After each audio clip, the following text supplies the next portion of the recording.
哇，好恐怖啊！點解營養補充品話係加工品嚟嘅咧？其實咧。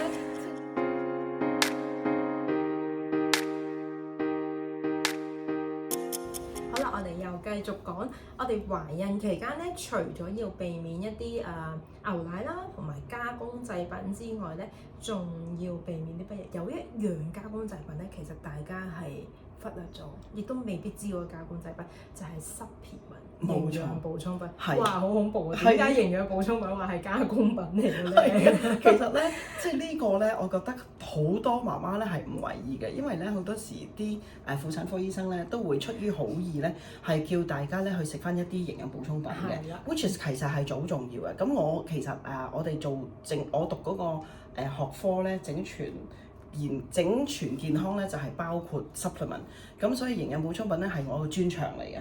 係我其中一個專長啦，咁我有專長有包括營養補充品啦、精油啦，同埋一啲食療啊咁樣。咁最重要咧就係呢個咧，我諗大家都會認識嘅呢個叫做呢個咁嘅係啦。咁我最記得嗱，我出嚟讀出嚟嘅健康院一定會健康院一定派嘅，冇錯啦。咁我食唔少嘅，第一胎嘅時候，因為我驚佢唔夠營養啦。係啊。但係後尾就係開始聽好多唔同嘅中醫啦，跟住唔同嘅醫學嘅博士去講，其實揀 supplement 係要小心嘅。係啊，咁咧我其實 supplement 咧，我做過一個 Facebook 一個 YouTube 嘅視頻嘅，咁我淨係講 supplement 咧，我講咗2個鐘頭。因為咧 supplement 其實係一個學問嚟嘅，咁所以先至即係要研究啦。咁我最記得咧喺一本我好開始20幾年前咧睇嗰本書咧，叫做醫生沒有告訴你關於營養產品的重要性。咁佢嗰本書就係 What the doctors don't tell you about supplement 係啦。咁因為其實醫生咧比較少花時間咧讀營養學嘅，亦都冇乜點樣研究營養產品。咁呢類型嘅營養產品咧，呢個係一啲 prenatal supplement 啦，即係一啲藥廠做出嚟俾懷孕時期嘅婦女咧去食嘅。咁其實咧咁大家見到頭先我哋講嘅食物嘅顏色啊，咁我唔知佢呢個粉紅色係何來啦嚇。咁但係我睇佢嘅顏色都未必一定係天然㗎啦。咁佢亦都冇寫啦。咁其實好多 supplement 我發現佢直頭連 ingredients 都冇寫嘅喎，即係好似呢個佢健康院俾你嘅係咪？係啊，健康院俾啊，佢一定係一包嘅，但係我唔知原來佢係連個樽度佢都冇寫。通常咁嘅情況之下咧，有個紙盒喺個紙盒上面有寫嘅。冇啊，要整一樽。就咁係咁，因為佢我要揾翻個。即係通常咧，出面買就有紙盒。係啦，通常咧會咁嘅樣有個盒，通常個盒上面都要寫嘅。即係呢個應該都係香港有一啲規條，係啦，一啲標籤法嘅規定嘅。咁呢個我唔知係點啦。咁不過咧，我哋其實有一個幾容易去跟隨嘅，就係如果嗰個營養產品係藥廠出嘅咧，佢都係人造嘅營養嚟㗎啦，人造嘅維他命同埋礦物質。咁人造嘅維他命礦物質咧，又係同天然嘅有咩分別咧？咁其實唔係所有supplement 都係要藥廠出嘅咩？唔係，有啲係營養產品食，營養產品公司出㗎嘛。OK， 咁但係兩者即係有咩分別啊？我係咪又拉得太遠咧？跟住都唔係嘅，我唔知我哋夠唔夠時間啦。我好想知呢一樣嘢。OK， 咁嗱，咁營養產品咧就分有藥廠出，同埋有啲專係出營養產品嘅公司。咁就其實市面上都有好多，譬如我哋去到萬寧啊或者屈臣氏嗰啲，都會見到好多營養產品㗎嘛，係咪？咁喺嗰個喺個架嗰度咧，有啲咧係真係天然嘅食品。咁營養產品其實分4種嘅原材料，一種咧就係全人工加工變人工製造嘅營養產品，即係佢嘅維他命 A、維他命 B、維他命 C 都係人工製成嘅。咁咩叫人工製成咧？就係假嘅咯，我叫做 synthetic 啊，即係用啲化學嘅元素去溝埋出嚟，冇錯啦，去合成出嚟嘅。咁跟住咧就有人造合成嘅啦，跟住有天然嘅啦。天然嘅咧，譬如天然嘅未必一定係佢哋適合個人體去吸收㗎。我俾個例子嚟，咩叫做譬如鈣咁先算啦，好冇？咁通常喺藥廠出嘅鈣咧，都係啲人造鈣嚟，一啲叫做咩合成鈣。咁合成鈣入到個身體度，究竟有幾吸收到咧？有啲研究報告顯示咧，就話如果係合成嘅營養產品咧，吸收率咧達20%。咩叫20%咧？你食10粒嘅份量，其實吸收到2粒， 2粒，即係你1粒呢啲咁嘅樣嘅嘢咧，其實你只係吸收到1/5咁多嘅啫。咁其他嗰啲就會去咗邊咧？係咯，其他但我覺得如果誒排翻出嚟 OK 嘅，唔知，冇人知去咗邊。咁咧有啲，但係我想講佢成粒。佢唔係成粒都係鈣嚟，佢入邊仲好多嘢，即係個鈣佔嘅 percentage 係好少㗎咋，係啊，因為以我所知係我睇過有一個 YouTube 係講你一粒鈣片，佢入邊有好多係嗰啲食用石膏粉啊，佢先至可以令到佢變成一嚿。係啊，咁佢有好多添加劑嘅，食用石膏粉啦，有啲叫做穩定劑啦，我哋有啲叫做 filler 咧，即係叫膨充劑啦，即係充實佢啦，係整實佢啦，整多佢啦。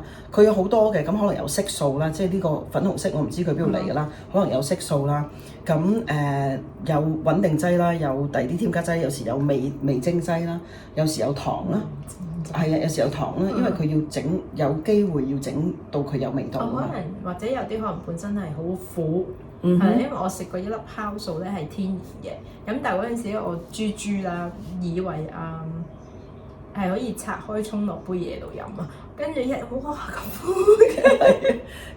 咁頭先我講到佢話佢吸收率咧達20%嘅啫，咁另外嗰80%去咗邊咧係冇人知嘅。只不過咧曾經有人研究過咧，就話個身體吸收食咗落去之後咧唔認得佢，就知道咦佢類似係咁。咁仲有我可以再解釋咧，就係人造合成嘅維他命同埋天然嘅維他命嘅分別，個身體點樣去吸收啦？咁好啦，咁佢吸收得20%，咁另外嗰8%你等咗佢啦呢粒，咁咧俾我玩完，咁你80%去邊咧？有啲人發現咧，佢90年代嘅時候有啲人做過研究報告啊，就係話佢嗰個人食得營養產品多，竟然變成癌症嘅。因為其實係我成日用呢個 example 嘅，就係你個身體食咗落去，咁個身體咧就淨係識得認得食物啊嘛，好正常嘅，因為我哋身體係吸收食物啊、植物啊、肉啊咁樣，咁佢就落到嚟就咦咩嚟㗎？佢類似係嗰樣嘢，不過我哋想分解佢又未幾分解到，想吸收佢又未幾吸收到，都唔知係乜嚟嘅。不如既然佢入得嚟個身體度嘅，梗係有用㗎啦。佢冇理由咁笨食啲冇用嘅嘢㗎嘛，咁佢就不如擺埋一邊啦。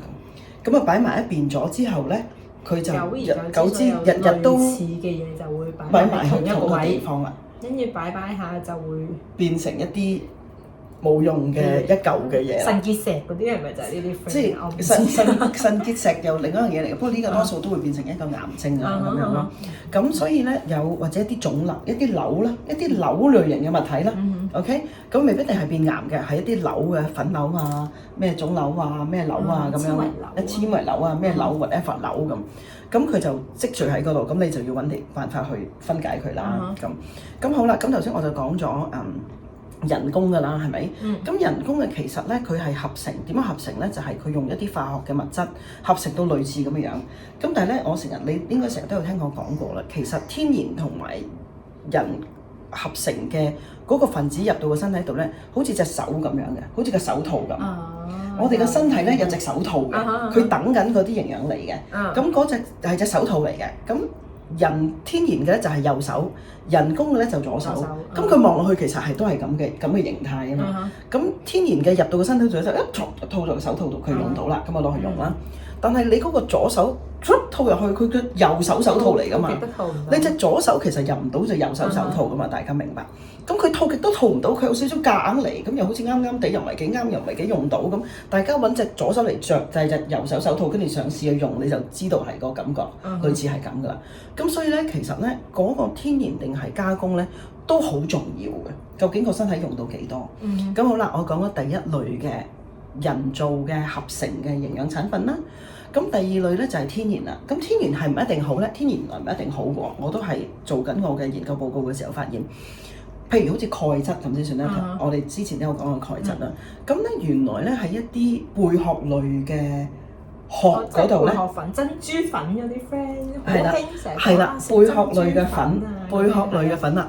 咁啊，譬如一啲蠔殼啊，蠔殼咧原來有好多鈣嘅喎。哦，係咩？係啦，咁有啲叫做天然嘅營養產品咧，就摸啲蠔殼，吸收到嘅咩？吸收唔到啦。你真係問得好我啊！聽完都吸收到咁樣，即係等於嗰陣時我養雀仔啊，定唔知啊，唔係養貓同養雀仔都分別有人話攞個蛋殼磨粉，係跟住俾啲貓或者俾啲雀仔係啊去食係啊去補充佢哋嘅鈣質。係啊係啊，咁大粒吸收到嘅咩？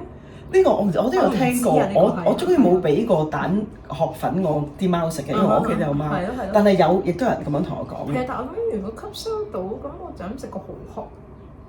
吸收唔到咯，即就係係講笑食飯食埋隻碟啊笨，食好食埋個殼啦咁樣。係啊，咁啊吸收唔到咯。咁所以佢天然嘅未必一定係吸收到。即係我哋成日都話頭先你講嗰個咩豬咩紅咧，係一個喺個蟲嗰度整出嚟嘅紅色嘅粉。胭脂蟲。胭脂蟲係啦，紅色嘅粉啊嘛，咁佢都天然㗎，不過佢喺個蟲度整出嚟啫嘛。係咪？anyway 我又講完咗啦。咁跟住咧就第三類㗎啦，就係全食物嘅營養產品啦。全食物嘅營養頭先我講緊天然營養產品，天然營養產品咧有機會佢吸收到咧40%度嘅。睇下視乎係乜嘢啦。咁如果係全天然食物啦，譬如佢食物全食物營養產品，咩叫全食物營養產品咧？就佢真係喺食物嗰度萃取出嚟啦，嗰啲可以吸收到60至70%嘅。咁我就其實咧，我未用我而家用緊嗰個品牌嘅營養產品之前咧，20幾年前咧，我已經食全食物嘅營養產品。即係其實係冇一個supplement可以吸收100%嘅。後來咧，我而家用緊嘅吸收到80至90%，冇100%嘅80-90%已經高過晒市面上嘅。我哋就算食飯都食，吸唔到。有啲乜嘢吸收100%咧？人奶係吸收100%。哦，係啊，人奶吸收第100%。所以 BB 一出世嘅時候頭嗰幾個禮拜唔 poop 係可以接受㗎嘛，因為佢全吸收晒嘛，係咪？咁好啦，咁如果係全食物嘅咧，你就會喺個 label 上邊咧，譬如一啲咁嘅維他命咧，你會睇到佢寫住全食物。維他命啦，同埋咧，佢喺呢度後邊嗰啲咩維他命 A、B、C、D、E 嗰度咧，佢會唔會寫維他命 A、B、C、D、E 嘅？佢會寫佢嗰個食物嗰個原材料，跟住佢就會括住。好好奇啊！即刻要睇。係啊，跟住咧佢就會括住你呢個係 alkaline 嚟嘅，所以唔係維他命啦。佢就會括住as 呢個譬如 beta carotene，譬如維他命 A 咁先算啦。佢就會可能係紅菜頭。跟住佢就會括住 as beta carotene。咩叫 beta carotene 咧？就係我哋嘅身體食咗維他命 A 落去咧，唔係將佢用個維他命 A 嘅。我哋嘅身體食咗維他命 A 落去咧，要將佢變成 beta carotene 先用得嘅。OK， 即係個營養個形態啦，係啦個形態。咁所以咧，假如你見到呢啲維他命，譬如好似呢樽咁啦，呢樽維他命咧寫住 A、B、C、D、E 嘅咧，就多數都係人造㗎啦。好多都係其實全部寫 A、B、C、D、E。係啊。即係其實所以其實supplement有平有貴，但係一分價錢一分貨價，我經驗係。但係有時貴到唔係好，因為俾咗好多佢廣告費。係啦，呢個都有一個問題喺度嘅。最緊要係我哋要學識點樣睇個營養標籤。係啊，呢個 A、B、C、D、E 就通常都係人造㗎啦。咁通常咧佢比較長啲啊。咁我自己嘅經驗咧，舊時我懷孕之前食嗰個全食物嗰個品牌咧，叫 New Chapter，已經好勁㗎啦。佢係用有機嘅全食物做出嚟嘅。係啊。咁就係我係食佢嘅產前嘅營養啦，產前嘅維他命啦，多種維他命啦。我食佢嘅 calcium 同埋 magnesium 啦，即係鈣同埋鎂啦。咁佢個鈣同鎂嗰個份量係對嘅，係啱嘅。咁我哋之前嗰集有講過鈣同埋鎂。咁但係好得意咧，雖然佢所謂叫做吸收到60至70%啦。後來因為我其實咧，如果認識我嘅人咧，知道我係 Young Living 嘅 fans 嚟嘅。咁我而家屋企全部都係食 Young Living 嘅 supplement 嘅啫。我幾乎可以講，我淨係食 Young Living supplement。我有出去買第二啲牌子嘅 supplement 食嘅，但係我都選擇得好小心。係會捉蟲，因為我就係俾 Doctor Joanne 睇我屋企嘅 supplement，跟住佢一路睇到皺眉頭。佢話點解你皺晒眉頭？我忍唔到皺眉頭。嘴啊，仲要，因為我又好開心啊！媽咪想做個靚媽，就買咗一樽。哇，好犀利嘅！講到食完皮膚會抗糖，好靚嘅，跟住買咗，但我都冇乜恆心食。跟住我見 Doctor Joanne一路睇，邊個買㗎？點解你買呢個？睇到扁嘴喎，做乜扁嘴？我其實咧有時咧睇到咧，我會覺得好心痛啊，因為咧唔少錢㗎嘛買呢啲嘢，因為我自己知。某啲牌子係貴係啊，某啲牌子。子係貴嘅。咁仲有咧，我成日都覺得咧，你食得冇恒心嘅原因咧，係因為你唔見效啊。你唔見效咧，你就唔會繼續食落去嘅。其實我10幾歲開始食維他命嘅，因為我爸爸係好中意食維他命嘅，好中意養生嘅。咁我10幾歲開始食維他命，成日都食到咁上下就唔食，因為我冇感覺到個效用。我都好似係嘅。如果你食嗰個維他命，你感覺到個效用嘅話咧，你就會繼續食落去。係啊。因為你知佢有效，你知佢身體吸收到，你身體吸收到佢自然會有效嘅。咁個效用會係乜嘢咧？包括精神咗。如果你食有維他命 B 嘅營養產品咧，係一定會精神咗嘅。嗰個精神嘅速度咧係快到 within 15分鐘，你係即刻醒嘅會。OK，咁呢個就係佢有幾快。我都食過某隻嘅靈芝，係啦，都係啲大品牌嚟嘅。但係 so far 咧，因為我生完第一胎個血壓好低啊，但係我係從來未試過血壓低㗎嘛，因為我成日做運動啊嘛。跟住咧血壓低得好緊要喎，咁一路飲好多湯水啊嗰啲都上唔翻嚟。咁有一日就係突然見到廣告，即係人係會俾廣告吸引嘅，OK？一定。跟住就買嚟試下啦。咁然後 end up 我哋食咗1個月之後咧，我個血壓回復翻正常水平喎。咁嗰個咧就算係我知佢有部分錢係抌咗廣告費，因為佢賣廣告賣得好狠，但係我食完有用啦，咁所以我都 keep 住照買嚟食咗先咯。係啦，咁佢呢個咧就係一個好好嘅 example， 食咗有用啦。係啦。咁靈芝佢咪係全食物咯。係啊係啊。佢咪吸收得好咯。係啊。係啦，咁佢呢個係一個好，你呢個係一個好好嘅 example 嚟嘅，就係全食物嘅營養產品啦，就係有效嘅全食物營養產品，而你繼續食落去啦。咁我自己食緊嘅咧就係全食物再加精油。咁佢哋研究發現咧，頭先我話全食物可以吸收到70%啊嘛。係啊係。如果佢加咗精油落去咧，吸收到80至90%。即係換句話講咧，我食1粒落去咧，我差唔多吸晒成粒嘅。咁我就覺得好抵嘅。即係如果我使500蚊買呢包營養產品，我食到450蚊落肚嘅，吸收到400蚊，我咪抵過我買呢個300蚊。但係淨係吸收到我有呢個新聞淨係吸收到60蚊落肚咯。係啦。咁我仲要唔知另外嗰240蚊去邊喎？佢會唔會影響我長遠健康嘅問題喎？呢個都係。係咪？即係我覺得嗰個反而係一個好大嘅強身嚟嘅。錢花咗去都算啦。但係你唔知佢會整壞自己，冇錯啦。咁好啦，咁啊營養產品就講完啦。咁另外咧就有呢啲咁嘅奶粉啦。營養奶粉，因為好多時肚 B 啦 ，BB 唔夠重啦，或者係去到咁上下，或者係餵人奶有啲媽媽奶粉啦，K 卡會同你講係補充翻等你母乳多啲嘅，因為咧屋企有呢個營養奶粉啦，doctor 做緊一見到你做乜要飲呢個唔好飲嚟㗎？你做買呢樣嘢？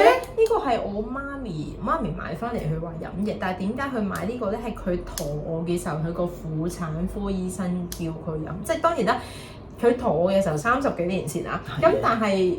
佢呢個品牌去到依家 supposedly 佢係會改良係咪？仲要係個婦產科醫生要佢飲喎，咁但係當佢做緊佢呢度睇就，哇！佢個樣直頭係面容扭曲咗，所以我哋就想講埋其實我哋啲營養奶粉應該要點樣去選擇。係啊，呢個真係純粹佢擺咗出嚟，我見到嘅啫。咁咧，不如我首先咧讀俾大家聽係咩嚟嘅先，好唔好？成分係啦，咁咧其實一讀完咧，大家已經知道係唔飲得㗎啦。咁咧通常咧，我哋睇標籤點樣睇嘅咧，就係佢標籤排第一嘅係佢最多嘅，係咪？佢就由多一路排少嘅。咁佢呢度最多嘅係乜咧？第一樣嘢叫做水解玉米澱粉，英文叫 hydrolyzed cornstarch。大家知唔知咩叫肉粉啊？我哋廚房咧煮飯嗰啲啊嘛，真係冇錯啦，即係豉油同豆粉水倒落去整結嗰啲食物。個奶粉我哋用緊生粉水。冇錯，大部分嘅係生粉水。OK， 咁啊第一個咧就係 cornstarch 嚟嘅。即係其實開個生粉都 OK 啊。咁佢後邊仲有啲另啲嘢嘅。咁嗱生粉，咁佢生粉點解佢要整結佢啊嘛？咁所以咧，咁我話通常我見到 cornstarch 玉米澱粉咧，我有一個好大嘅 concern 嘅，因為市面上大部分嘅玉米即係粟米咧，都係基因改造嘅。咁而基因改造嘅玉米咧，嗰個成本好低，咁所以呢啲奶粉咧，通常都係用基因改造嘅玉米嚟做嘅。因為如果佢唔係基因改造嘅話咧，佢會寫住非基因，冇錯啦。咁仲有咧，呢個係咩公司？美國雅培啊嘛，雅培係唔係藥廠嚟㗎？嘅雅培嗰個母公司應該係一間藥廠嚟嘅。好似係啊，我記得。咁好啦，咁啊第一個啦，第二個咧就 maltodextrin，即係糖精。麥芽糖精嗰啲。麥芽糖精，但係其實係糖精啊嘛。maltodextrin 咧亦都係精製嘅加工精製嘅。咁即係換句話講咧，佢最主要嘅成分咧係生粉同埋糖精。OK， 咁第三樣嘢咧就係植物油。嗰個植物油裏邊咧包括咧呢個 sunflower oil、soy oil， 即係大豆油、葵花籽油、大豆油同埋芥花籽油。但係呢啲咪真係煮餸嗰啲葵花籽油同埋芥花籽油？係啦，葵花籽油咧都唔係好嘢嚟㗎。大豆油咧，大豆亦都市面上大部分嘅大豆咧，亦都係基因改造嘅。咁佢如果係非基因改造嘅話咧，佢會寫住非基因改造。大家其實有冇喺大豆裏邊見到有油㗎？呢個嘢真係少啲知我哋講開，因為就算有時我哋浸完炸豆漿啦，都冇油㗎嘛。咁嗰啲油喺邊度嚟嘅咧？係咯，咁佢點會整出嚟？佢超高 highly processed， 超高溫去壓出嚟。唔係佢超級精製去練出嚟嘅嘢嚟嘅。咁跟住咧 canola oil 就食死人嘅，芥花籽油其實。哦，係咩？係啊，超級。點解出邊好似好多煮餸都仲係芥花籽？因為佢個廣告買得好行，佢個 marketing 做得好好嘅。咁我其實有一啲芥花籽油，佢點樣去 process 出嚟？超級精製嘅，其實芥花籽油食咗會致癌嘅，其實好多人都知嘅。我哋再下一集講唔同食油。好啊，咁好啦，咁講完個三樣，唔得太多 information，講完嗰三樣嘢，呢個咧就 K 先就終於輪到係奶粉嚟嘅。蛋白係啦，蛋白就即係其實係牛奶嘅奶粉啦。咁呢個牛奶嘅奶粉呢個 K 先咧，當有濕疹嘅人咧，亦都要避免嘅，因為佢好容易會衍生呢個分解唔到啊，同埋會令到個濕疹惡化嘅。咁跟住嘅份量咧就係大豆蛋白分離物啦。咁咩叫大豆蛋白分離物咧？就係 soy protein isolate， 即係一啲蛋白粉啦。其實就變成呢個大豆嘅蛋白粉啦，大豆嘅protein 粉咯，即係咁佢就係一啲蛋白質嚟㗎啦，係大豆做出嚟嘅蛋白質啦。咁穀粉咧 inulin 呢啲係一啲益生元嘅糖類嘅嘢。咁跟住咧就果低糖呢個 FOS 都係一啲益生元嚟㗎啦。跟住 milk protein isolate 啦，呢啲咧其實就反而 OK，呢個就牛奶嘅蛋白啦。咁跟住就 podium citrate 呢就開始有啲營養素喺裏邊啦。有啲咯。係啦，有鎂啦，有鎂啦，有 potassium 啦 ，sodium citrate 啦 ，calcium 啊，有鈣啦，跟住就已經有味精啦，有調味品啦 ，flavoring 啦，有調味品啦，係啦，跟住又有鎂啦，跟住就 choline 啦，呢啲咧就開始係一啲營養補充品裏邊嘅營養嚟嘅。咁跟住 emulsifier 就等佢容易啲溶㗎啦。咁跟住咧就有antioxidant 有 zinc。跟住有啲核黃素啊，咁後邊嗰堆咧，先至係一啲人造嘅營養產品咯，人工合成嘅營養產品。咁佢所以整個嘢咧，我通常咧叫呢啲做人工加人工，合成加合成。咁雖然咧佢表面上邊咧就寫住complete 啊。low sugar 啊，低糖營養產品啊，蛋白啊，維生素合作啊，又零反式脂肪啊，又零膽固醇啊，但係其實咧呢個係加工再加工再加工嘅食品咯。本身入邊嘅營養素已經係加工咗。超級無敵加工食品。再加工落去。係，即係呢個咧，我覺得係比火腿差嘅。比火腿更要差。係啦。係啦，咁所以我係覺得要盡量要避免嘅呢啲飲品係啦。咁就即係盡量，我唔知你而家點搞啊嚇？唔知再算。咁所以咧，大家到食營養產品嘅時候，咁跟住另外就再有，譬如我哋頭先睇到呢啲維他命 A、B、C、D、E 寫得嘅都係人工㗎啦。咁呢個咧就未話佢點樣食咗之後啲皮膚抗糖化，依家咪好興抗糖。我唔知咩嚟㗎喎。即係我哋食好多糖嘅嘢，令到我哋皮膚老化。咁然後佢就去抗咗呢個糖，令到我哋皮膚真係犀利啊！咁其實咧，點解我話好犀利咧？其實佢真係咩嘅方法咧都可以愛嚟。其實呢啲係一啲推廣嘅伎倆嚟嘅。咁食得糖，所以咪成功 sell 咗我咯。食得糖多咧，點解話會有抗糖化？其實係抗氧化。咁你嗰個身體嗰啲細胞咧，你食得加工食品多啦，糖啦，一啲即係都唔知容易令到個細胞氧化嘅嘢咧，咁個細胞氧化咗咧，就會細胞會衰老啦。咁其實咧，你好容易啫，你食翻一啲好啲嘅維他命。咁我點解一路睇一路皺眉頭擰頭咧？就係我覺得佢佢呢個 chromium and cinnamon 咧係可以抗氧化嘅，但係需唔需要食佢咯？哦，即係有其他嘢更加係啦，即係有好多其他嘅配合係可以抗氧化，譬如我哋成日飲嘅零下紅。哦。你飲兩一包零下紅已經頂佢10樽，整佢15粒㗎啦，起碼。OK。係啦，咁譬如佢有呢啲維他命 A、C、E 嘅維他命 A、C、E 嗱，你睇到佢呢度寫住維他命 A，aspartate palmitate，係咪？佢 ascorbic acid，佢呢個咧就唔係淨係維他命 A 啦，佢呢個就真係可能係天然嘅食物嚟㗎啦，係啦，或者一啲維他命嚟㗎啦，係啦，咁佢呢個係cinnamon 就係肉桂啦，就真係喺肉桂皮嗰度萃取出嚟嘅咁。咁佢係唔係咁差咧？佢呢個唔係咁差，佢品質唔差，但係需唔需要食佢咯？我覺得個性價比唔夠高啊。係啦，我雖然唔知你啲啱嘢幾多錢，咁但係咧，呢啱嘢幾百蚊，都幾百蚊啦。係啊。咁你如果用同樣價錢嘅嘢，應該可以買到更加好喎。冇錯，買到更加有效嘅呢個其實都等於呢個價錢加少少，等於一支零下紅啦。心痛，即刻心痛。我係戥你好赤啫，係啦係咁啦。咁譬如呢啲即係呢啲咁嘅 collagen，咁當然啦，我其實自己食過好多 collagen 嘅，有時未用 Young Living 嘅 collagen 飲 Bloom 之前。咁但係 collagen 咧，如果要吸收得好嘅話咧，係需要有維他命 C 同埋需要有鋅嘅。咁所以咧呢個 collagen 咧，佢係牛 collagen 啦。佢未必吸收得咁好，仲要食3粒，我諗都唔細㗎呢啲 collagen，係啦。我個女又瞓醒覺啦。咁唔好意思，有背景。仲有大家睇到佢一粒粒 collagen 咧，最吸收得最快嘅咧係粉狀或者液體。咁佢呢個可能將佢定咗劑啦，將佢粉狀定咗劑啦，係啦，咁咯。咁我會覺得佢未必吸收得咁好咯，我就覺得你嘥咗啲錢咁解嘅啫。嚇，咁你快啲食埋佢就唔好再買啦，係啦。